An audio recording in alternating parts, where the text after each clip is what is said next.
Yes, sir. No. I do hunt at night, and I do hunt during the day. If you want to harvest a red fox or a coyote, you have very good success rate in early morning, late evening, or low light conditions, or like any other animal, storm front's moving in. If a storm front is moving in, things need to get food. Every critter wants food. Everybody here eats every day. Okay? There's three basic needs, or four basic needs. You have food, you have water, you have shelter, and you have sex.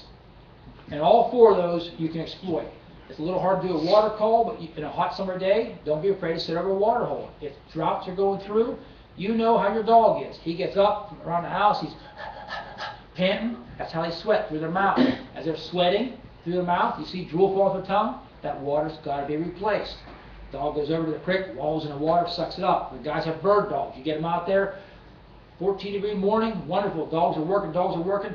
They stop, half hour later, some water, they're lapping it up. How can you be thirsty on a 14-degree day? They're building and generating heat.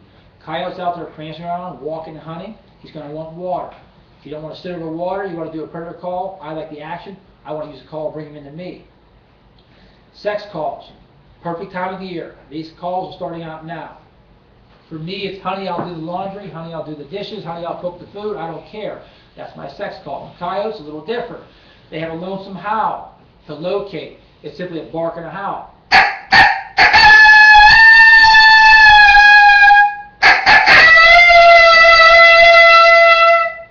Locating howls. They have aggressive challenge howls. It's an aggressive bark with a short yodeling type howl.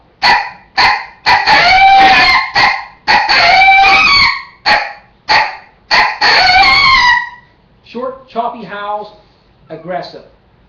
A lot of the howls, like in my electronic call, you'll see no howling on there. I have a locator on there because I can't sound like 5 or 6 coyotes at one time. I don't have lonesome howls. I don't have challenge howls. I don't have female invitational howls. I don't have communicational barks, because I can do those with a small, lightweight barker howler here, and I can turn it on and off. I can change quickly from a lonesome howl to a challenge howl. If I'm responding from a coyote with a short, choppy bark challenge howl, I can respond back in light instead of looking at my remote and changing it over. The new remotes are nice. They're backlit. They're LED. 45, 60-year-old set of eyeballs can see it. My remote was awesome 5 years ago. Now it's blurry. I don't know what happened to the letters. They seem to be clear when I got glasses on. Without glasses, it's hard. At nighttime, it's even harder yet. First thing in the morning, it's impossible. So I have to sort of memorize where my sounds are on here. I've got 32 sounds on there. I've got 7 or 8 that I love. All of them will work, but there's 7 or 8 that I have the confidence in. Your confidence is paramount to your success. The more stops you make, the more patient you are, the more attentive you are, the quieter you approach your stands, the more attentive to the wind you are, the more success you'll have.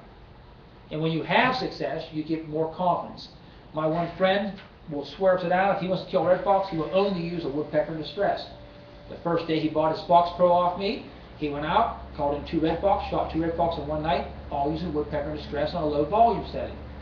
When he runs the rabbit screamer, when he runs his rabbit in distress or fawn in distress, he has never killed a red fox. He's killed gray fox, he's seen coyotes, he's called in owls and hawks, but he has no confidence in that. So he's calling an open field area, brushy swamps, where he feels there's more red fox habitat. He wants to go to the woodpecker in distress constantly. I love the rabbit call. I've had more success with rabbit screams and road squeals than anything else. This past Wednesday, I called a coyote in 250 yards downwind of me. I was sitting 40 yards downwind of the call.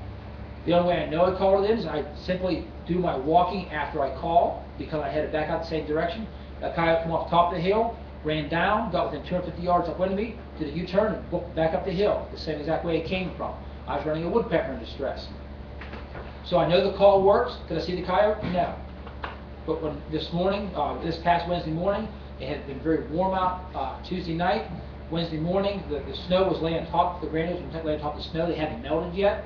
I come back through at 11 o'clock, finishing my calling along the mountain. On the way back through, the granules on top of the snow were already melted down and fused with the top of the snow. So that verified that I knew that was right then, that morning, early on.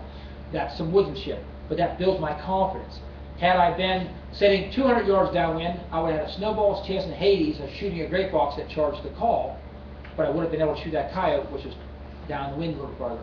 So it's hard to be everywhere at one time, but sometimes if you want to build your confidence, make a calling stand on a fresh snow, and then backtrack the way you came and do a 350-yard loop out around your calling stand. You'd be surprised how many predators you've called in that they're spooked, winded, came in and hung up and went back out the other way. That does build your confidence. You can tell, hey, here's two of them up the hill. They got right to where I walked in, hit my boot tracks, and booked out the other way. But if you hunt from point A to point B, you have no idea they walked across your boot tracks because you never backtracked that. That does build your confidence and does let you know, I need to watch where I walk in. Maybe I need to walk the creek bottom up through. Maybe I need to walk across the center of the field so if he does hit my tracks, he's going to be exposed. Maybe I should stay off the tram road.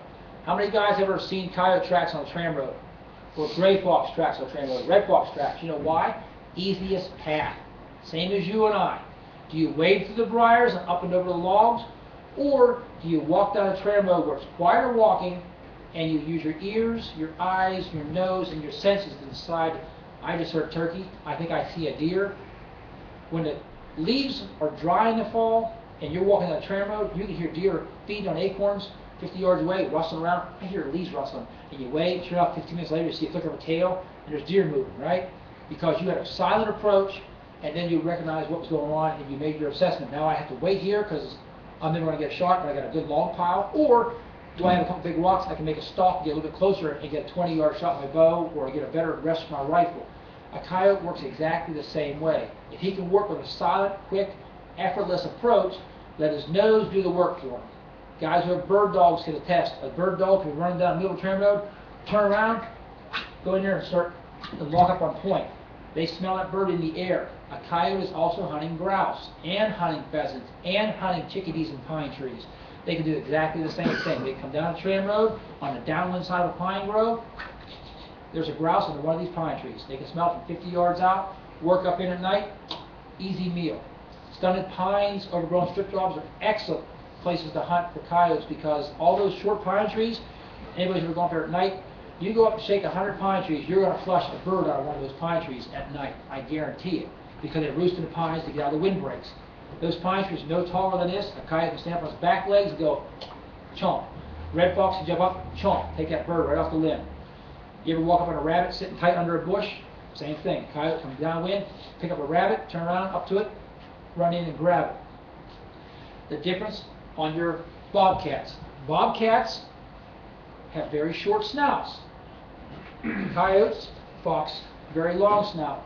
This snout is not to make them more attractive. It's not to make them flesh and string up easier on your stretchers. It's because it's full of olfactory senses. Every animal that's got a long snout has got a great sniffer. Okay? Short snout. Huh? Short snout. Short snout. No good at sniffing. How many times do you smell a deer at 50 yards away? Or how many times do deer smell you 50 yards away?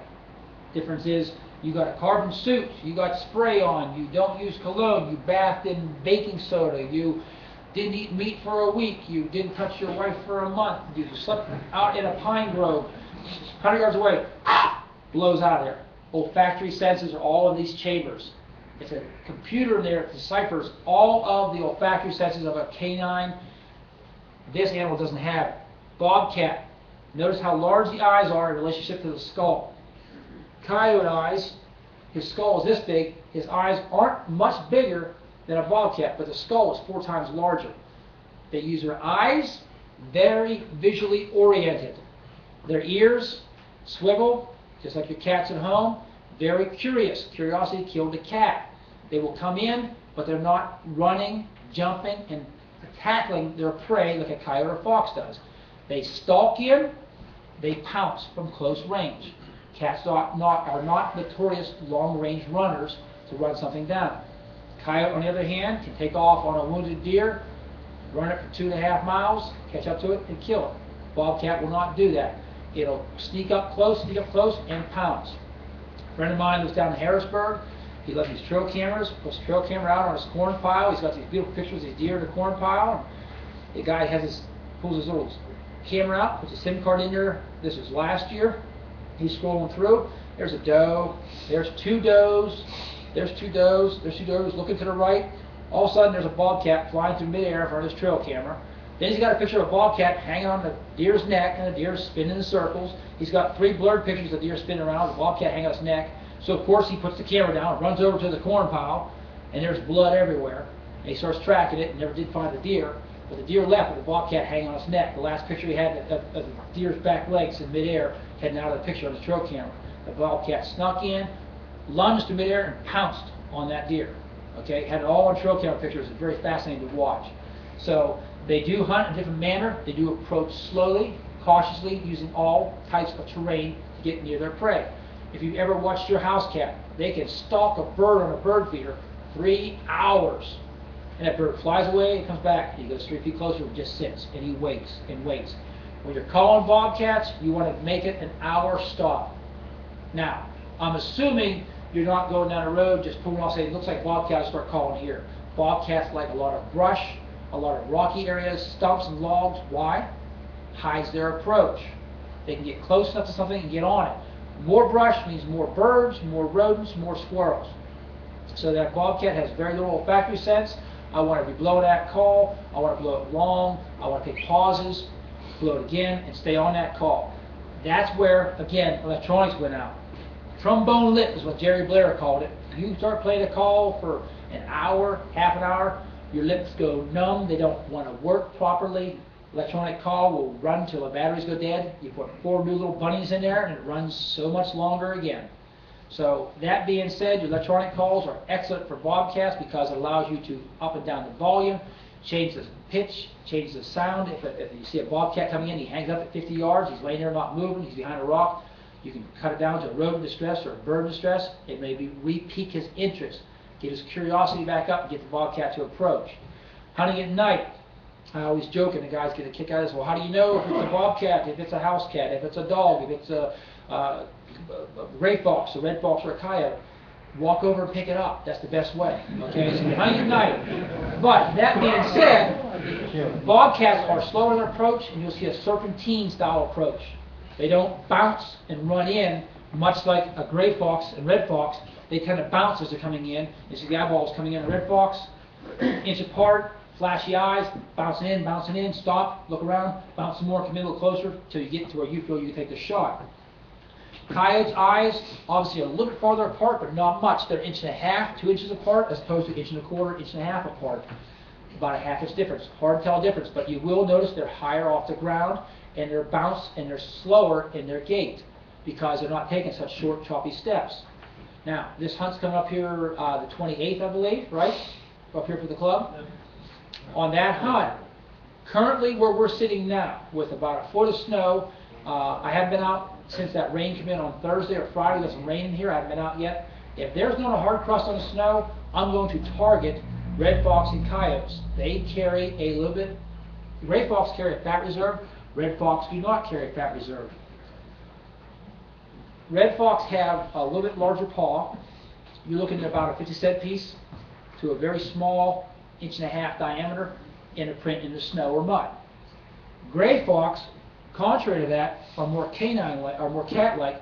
Their paw is smaller. I'm trying to hold them both at the joint in the knuckles so you can see where the pads and the feet are. And this is a little bit distorted. Maybe we'll get the other foot here. There we go. You can see the difference between these two, different size of their paws when my finger's up, and that's both being held at the bottom of the pad. Okay?